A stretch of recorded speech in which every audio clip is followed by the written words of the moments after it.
তুমি আমায় কবে বিয়ে করবা? বাবা আমায় রোজ চাপ দিচ্ছে বিয়ের জন্য। জান, আমি খুব শীঘ্রই একটি চাকরি পেয়ে যাবো, তারপরেই তোমাকে বিয়ে করবো, চিন্তা করো না তো। কি ব্যাপার, কই গিয়েছিলে? যাই হোক, বিকেলে রেডি থেকে তোমায় দেখতে আসবে।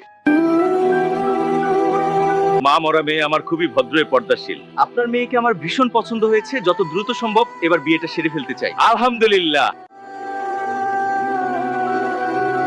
কিরে মা, তোর তো ভাগ্য খুলে গেছে, ছেলেটা ডাক্তার। তোর কেমন লেগেছে? বাবা, একটা কথা বলার ছিল। এই মুহূর্তে আমার হালকার কথা জানানো ঠিক হবে না। হালকা, আমার বিয়ে ঠিক হয়ে গেছে। হায় খোদা, কি বলো? তোমার বাবাকে কি আমার কথা বলছো? আমি বাবাকে বলতে চেয়েছি কিন্তু পারিনি। তোমায় ছাড়া আমি বাঁচবো না। আচ্ছা, আমি কিছু করছি। আচ্ছা, যা করার জলদি করো। ম্যাম, এই নেন আপনার পার্সেল। এগুলি কে পাঠিয়েছে? আপনার সাথে যার বিয়ে হবে তিনি পাঠিয়েছেন। ওয়াও, এত দামি ফোন দিয়ে দিল বিয়ের আগে। বলছিলাম তো ছেলেটা অনেক বড় লোক, এবার আমার কথা মিলছে। হ্যাঁ বাবা। এইটা আপনি কি